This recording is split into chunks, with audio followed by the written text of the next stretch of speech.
Every business owner, and I mean absolutely every business owner, including me and you, will be exiting our businesses one day.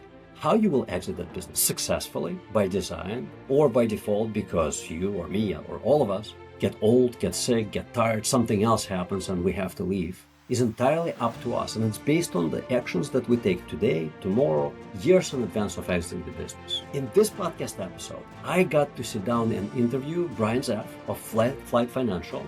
Great guy. He helps law firm owners prepare for that eventual exit by helping make their law firms a lot more successful financially and structurally. Tune into the episode, learn from Brian, connect with him if you see value in it, and definitely look in the show notes for his guide that explains why 80% of law firm owners exit the business without selling it. That means you worked all these years to build a business and then you close down the shop and get nothing for it. And what the remaining 20% does differently in order to successfully sell their business. Enjoy the show.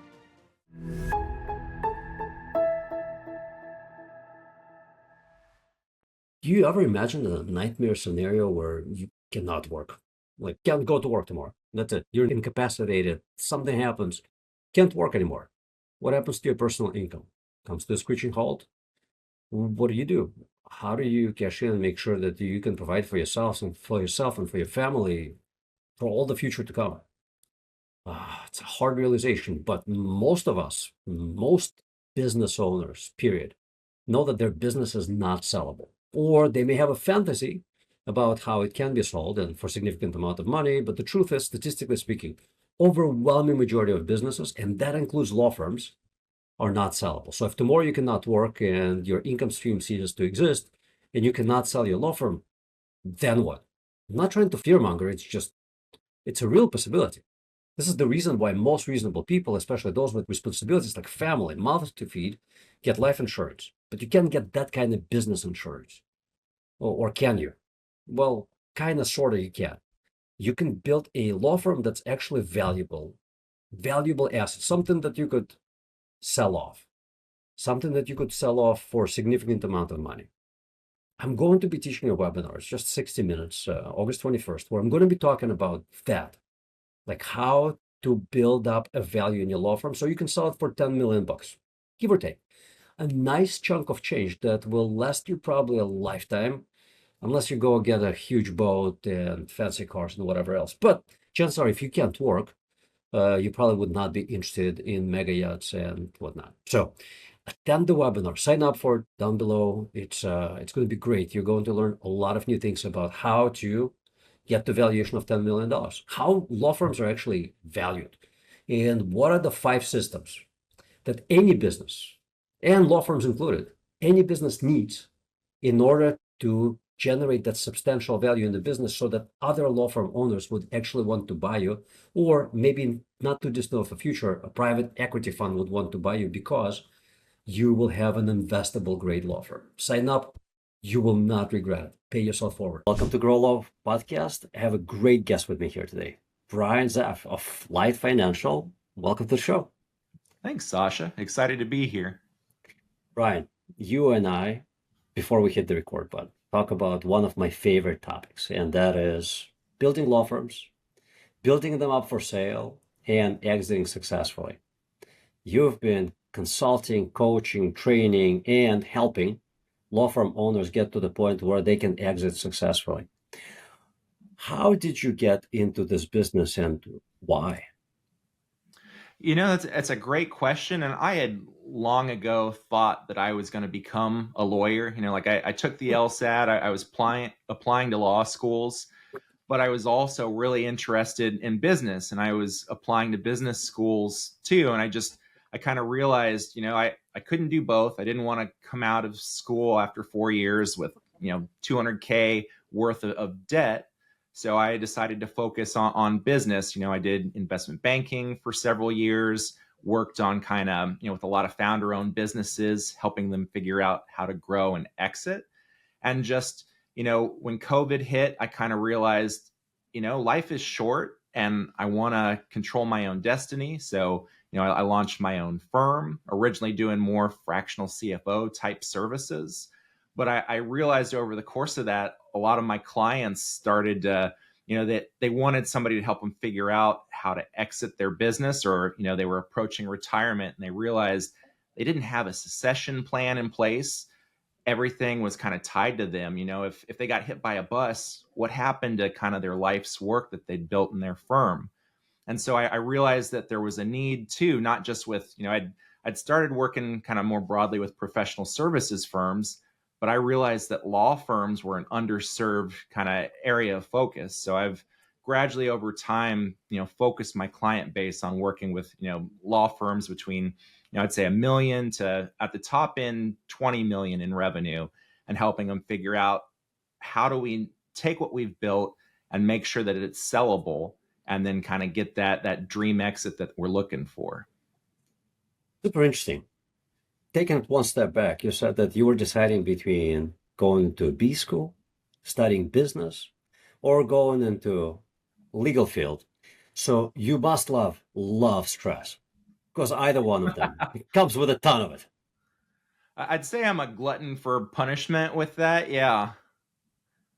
I'd say what I was less interested in was, because I was talking to friends who had gone to law school a few years ahead of me, and I didn't really want to have to do all of that dense reading and note taking. Like, don't get me wrong, I love to read and to learn, but I just wasn't as excited about drilling into kind of old case law, and business kind of seemed like a way to, I wanted to get out there and figure out how do businesses work. And, I kind of figured down the line, maybe the legal side of it would come back into play with business contracts or something like that. And it kind of did. It did, right? It's funny how life works out like that. It took several years, but it did eventually come full circle for me. Sure. When I looked at your website, the most interesting line that I found there's a lot of good stuff there, but the most interesting line that I found there, you talk about the fact that you work with clients who end up, after working with you for some time, making million plus in net profit. I assume net profit pre-tax on annual basis, in Yep. addition to whatever salary that they make for managing the law firm. And they typically work 40 hours or less per week, have less financial uncertainty, and less stress than a typical law firm owner. Now, I've been working with law firm owners for many, many, many, many years. It is very rare to hear that, yep, I'm making over $1 million a year in profit, not Yes. personal income, but in profit. Yep, I work fewer than 40 hours a week. Yep, stress is not really a major factor in my life. How or what are the main things that it takes to get to the point where you are making $1 million in profit? Again, not personal income, not compensation for managing the law firm. And how do you get to the point where you have less stress managing a law firm? And the biggest thing is because, most law firms, like the ones that I work with and the ones that come to me, they're already successful on paper, but they don't feel successful, right? They've got a lot of that stress. And can you define what it means to be successful on paper, but not really feel successful?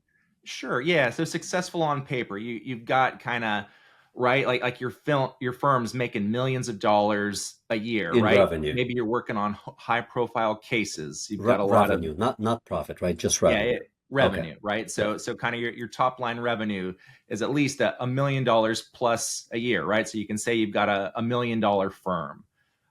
You've probably got some kind of slick professionals that are associated with your firm, right? Your team looks very accomplished.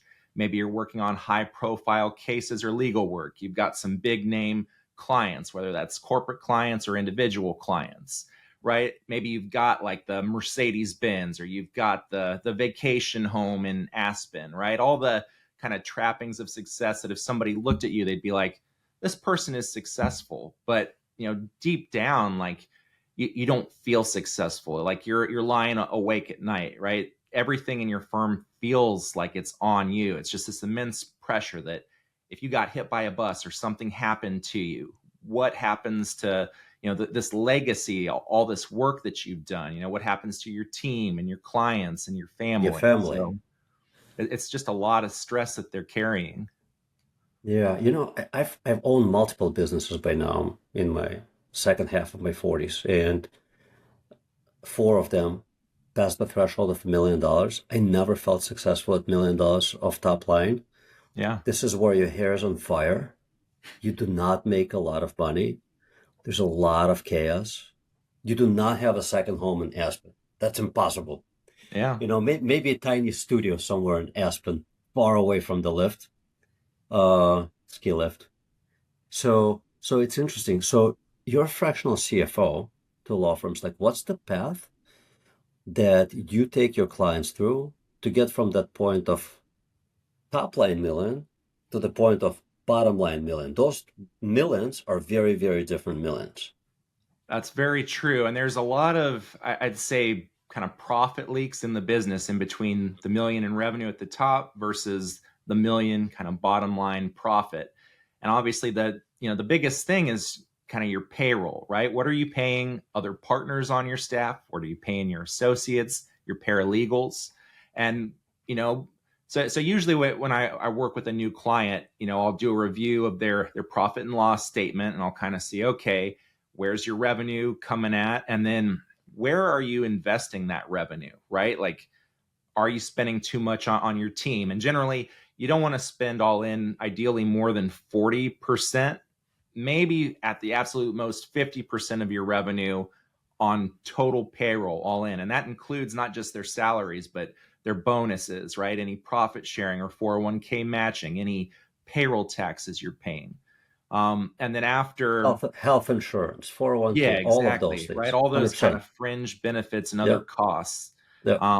So no more than 40 to 50%. And then after that, I look at sales and marketing, right? Like, and the problem is that most law firms, right, like the owner is kind of the chief rainmaker, and a lot of them, they don't have great kind of sales and marketing processes in place, and maybe they're only spending 2 to 3% of their revenue, which, if you want to grow from a million top line to 5-10 million plus in revenue, you need to be investing in sales and marketing. And I would coach, at least 8 to 12% of your top line revenue should be getting invested in marketing to continue growing your business.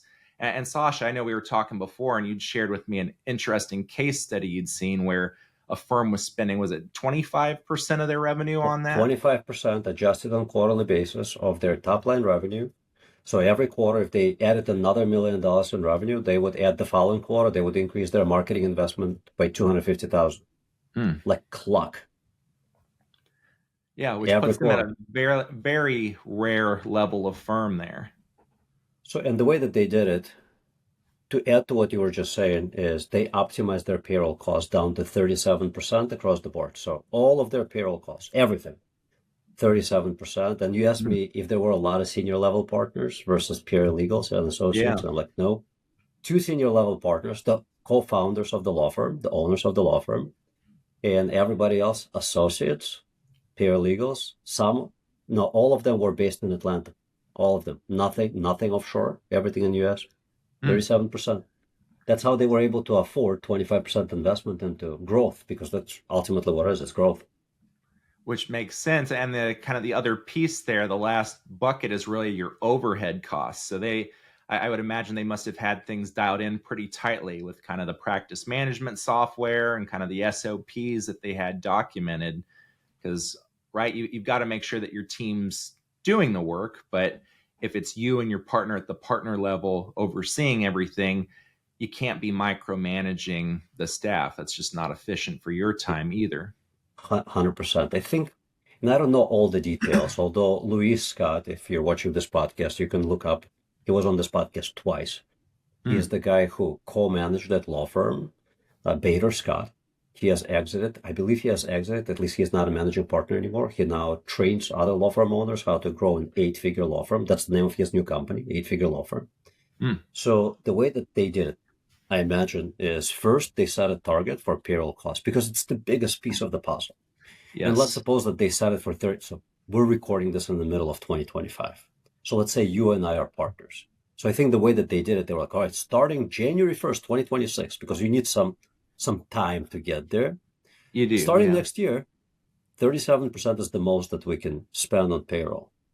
How do we make sure that we continue to deliver A plus service at 37%? I think that they figured it out on paper and then they executed. So by January 1st, they were at 37%. At the same time, they were like, 25% is what's going to go into our growth. And they grew from 5 million to 50 million in revenue in 6 years, which is Wow. almost unheard of. Almost unheard of. And the way they did it was 25% investment every quarter into marketing. So two very smart guys who just did everything by the book, by the right book, and very few mistakes were there. There were no leakage. Another thing that they did obviously was their intake, spectacular. Yeah. Like if they had a lead, they worked the lead until they either were disqualified or became a client.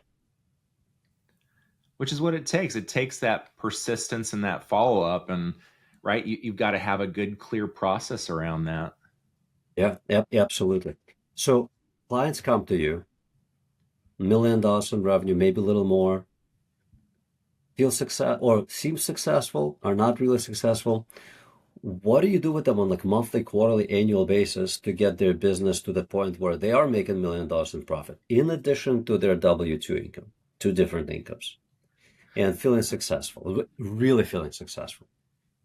Yeah, and the biggest thing, right? The reason I guess the before and after for what makes someone feel not only seem successful but actually feel that way is how dependent is your firm on you to function, right? And like over 80% of law firms aren't ultimately sellable for a multi-million dollar exit because they're too tied to the founder's ability. And not only does that affect your exit, but that also affects your day to day and your quality of life and the ability of your firm to grow.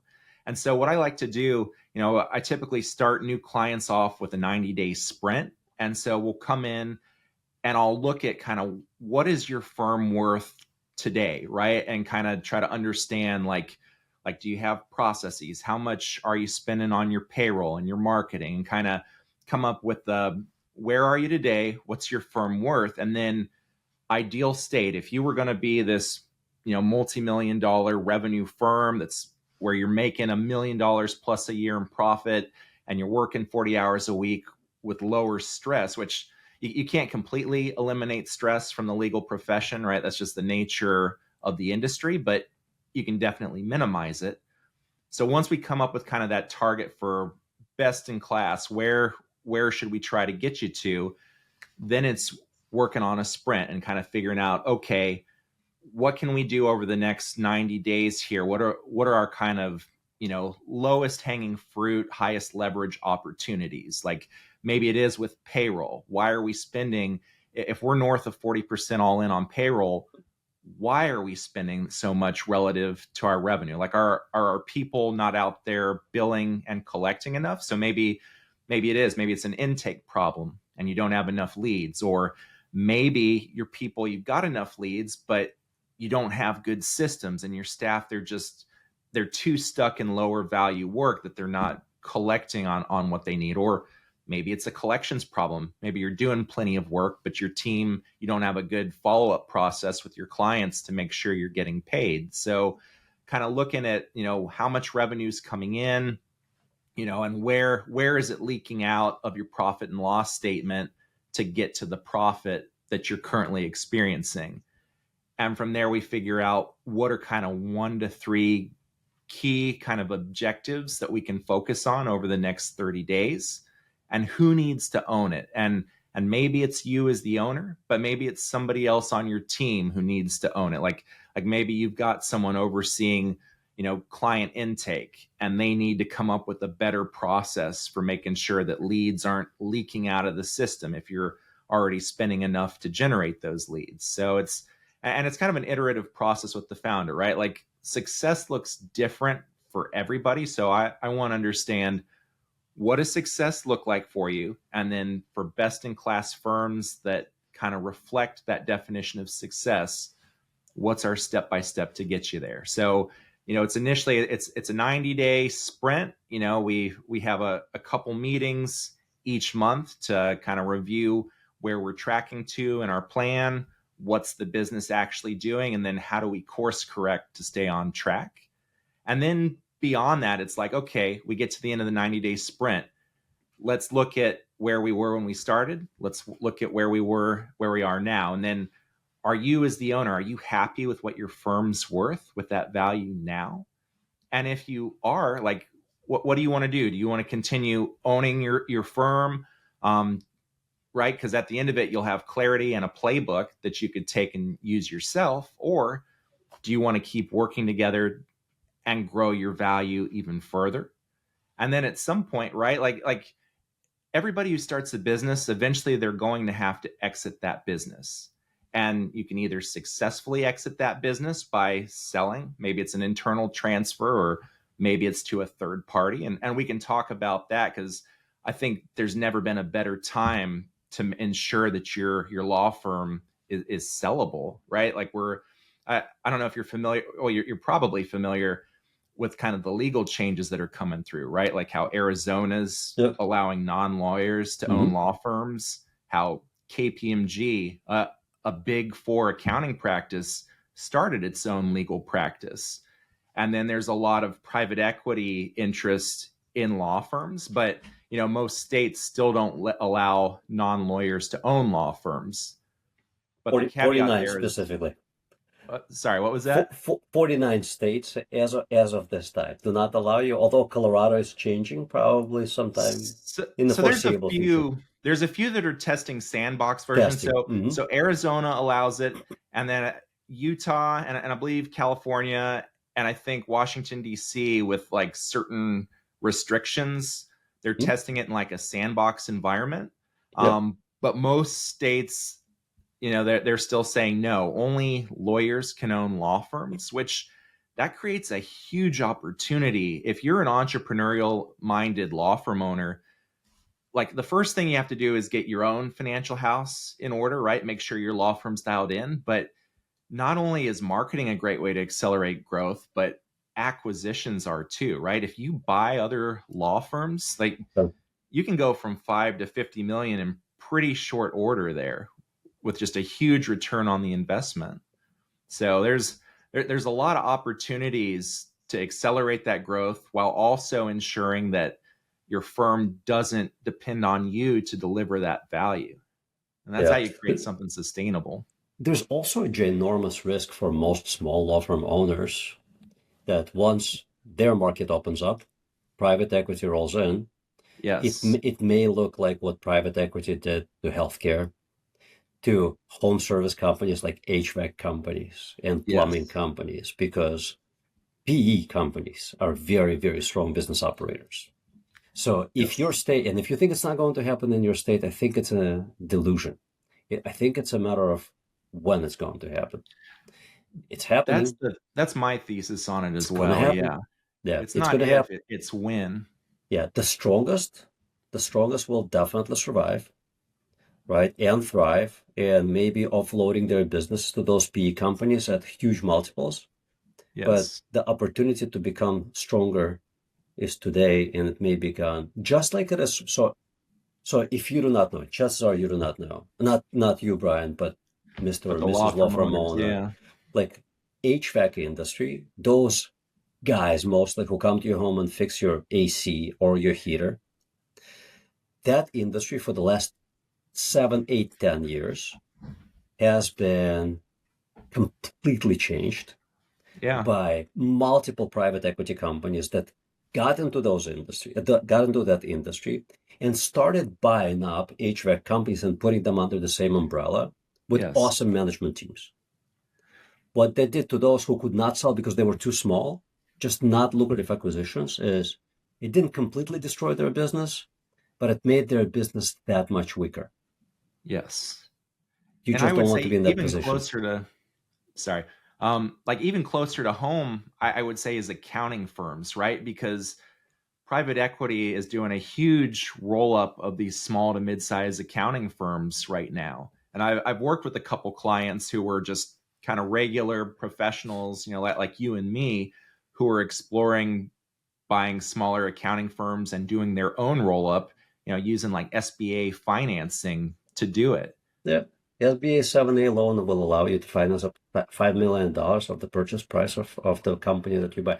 But I am curious, and we're going to go off a tangent for a second there. Yep, sure thing. I, I've never asked people who bought accounting firms, like, what is the thinking in 2025 when AI is taking over so many different functions? Like, why the hell would you want to buy an accounting firm where it's ripe for a complete overhaul by AI. Like QuickBooks, QuickBooks does a lot of things that my accountant would do 2 years ago.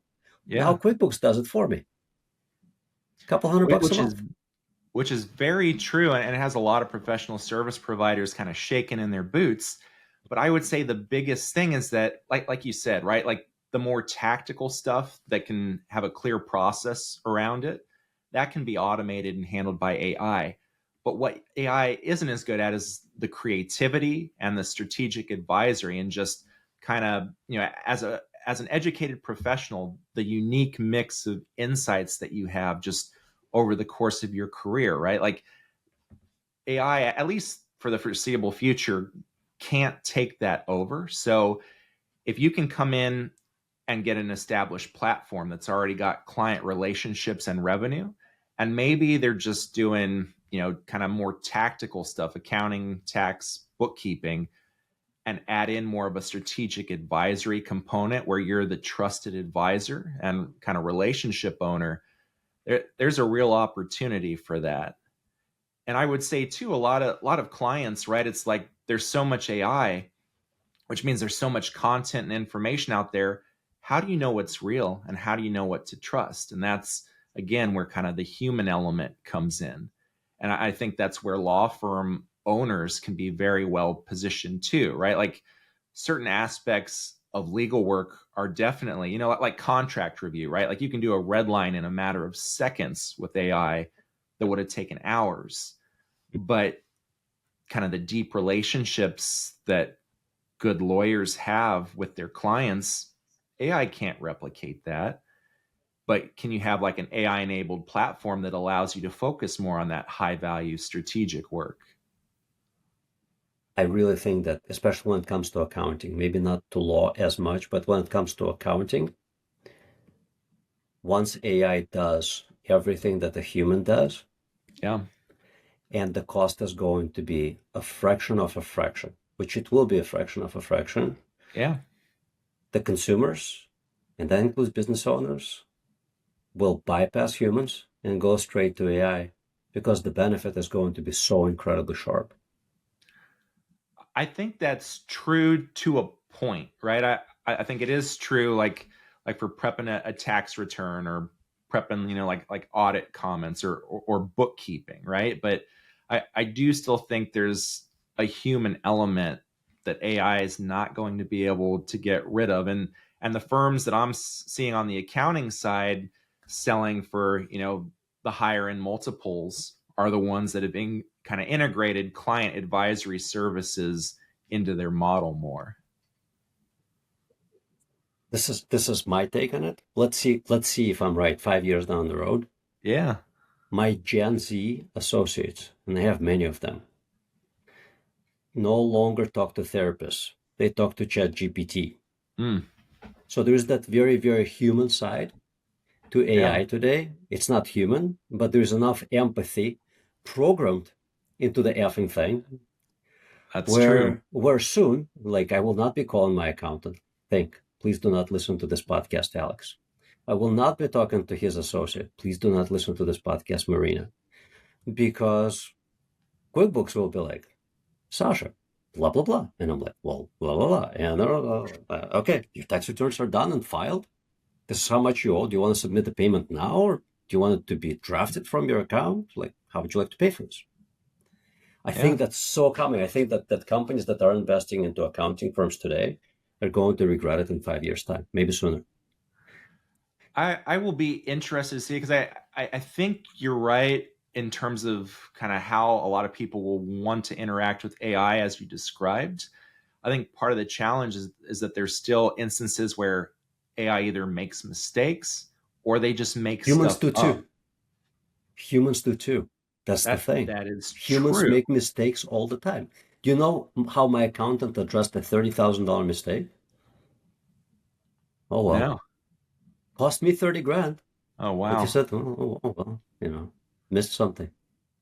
That is true. So I guess the question is, if there's going to be mistakes either way, like and maybe you want to pay less for those mistakes, right? If 100%. if the cost of the filing is less. But still, without like when you scheduling any follow up with meetings. AI, like Yeah. if AI makes a mistake, who do you go to say, hey, you need to be accountable for this mistake you made? I went to my accountant. He didn't say, oh, well, but something along those lines. I still ate the cost of that mistake. Yeah. We just didn't think about it, and we did it this way. And so it cost your business 30 grand. And oh, well, basically. Which is the problem a lot of business owners face. Yeah. Let me tell you a different story. Many years ago, I dated an oncologist. This is well before anybody has talked about AI. Mm. It wasn't sci-fi movies. This is many years ago. And here's what she told me. So oncologists, as you're probably aware, they work shifts, and some of those shifts are very long, and sometimes they cover weekends, and sometimes those shifts are 24 hours long. That means that at 3 a.m., she would be getting phone calls where a patient is suffering for some sort of emergency, and the unstaffed doctor needs to consult their regular oncologist to make a decision what to do now. I've been present to quite a few of those calls, dozens, if not hundreds of those calls, and I see how she would take those calls.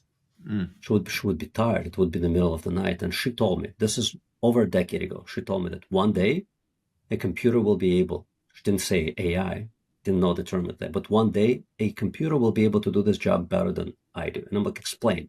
She's Yeah. like, well, basically, what I do is Q&A. Based on the answers that I get, I prescribe a test. Then I get test results. I look at the test results and I prescribe a treatment plan. And then I look at additional test results and I ask additional questions and I get answers and I decide whether the treatment plan stands or it needs a course correction. And she's like, Mm. one day a computer is going to ask all the questions, get all the answers, decide on what tests need to be done, read. And I'm like, welcome. We're here. You've talked about it many years ago. We're here now. Yeah. So I think a lot of it is going that way, which is, it sounds crazy. It sounds devastating to so many professionals, but it's going to happen. And again, it goes to the point that if you operate an accounting firm, a law firm, consultancy of any kind, marketing company, if you're not getting stronger every day, you're positioned into a very unsuccessful exit because you're going to lose out to AI. Yeah. So building up that firm that's sellable today because you have relationships, because your marketing works great, because your cost structure is optimized. It's really important. It's essential. And to your point about missing out, like it's usually the early movers who reap the bulk of the benefits and the gains. Like if there's a consolidation wave, right? The firms that Yep. are ready to go right at the start of the wave, they're Yeah. getting the higher valuations and the 100%. better terms. Yeah. And if you're scrambling at the end of that, right, you either get what's left or you don't get a deal. Yeah. So the advice is if you're thinking that one day you will be exiting your law firm, and everybody, like you said, everybody will be exiting their business Yeah. by design because they planned for it, or by default because they got old or they got sick or something else happened. One of my account executives came to me a couple of days ago and she said, we have a new prospective client. They're starting a new law firm. They're moving away from their existing law firm. Like, why aren't they buying it? And they're like, they decide that there is no value. So who's buying the law firm? The couple that founded the law firm decades ago, they're just closing down the shop. Yeah. No value. Like their own employees who've been with them for many years, they're like, And a lot of employees don't want to be owners, right? It's a completely different mindset. yeah, yeah, it's just devastating. So if you're thinking about this, if this is not maybe not something that's keeping you up at night because you'll be retiring next year, but something that you think about 3, 5, 7, 10 years from now, Yeah. reach out to Brian at Flight Financial. Brian, what's the best way to connect with you? Yeah. So, you can follow me on LinkedIn. BDZAPF is the kind of the sub handle on LinkedIn. You can go to my website, flight.financial, no .com there. And if you're interested, I've got a free industry briefing on why 80% of law firms fail to sell and what the 20% who do sell successfully do differently. So happy to pass that on to your I love audience as that. well. Where is it on your website? I'm looking at your website on my other screen. Yep. Yeah, and I'll share a link here with you that you can Perfect. give in the We'll show put it in notes. the I'm show actually, notes. as of this recording, my website's in the process of being updated, so we're still trying to get all those new kind of the new lead magnets and new assets and everything live. Well, good luck with that. Brian, thank you for being part of the show. Thanks for sharing all the insights. Appreciate it, Sasha. It's been great.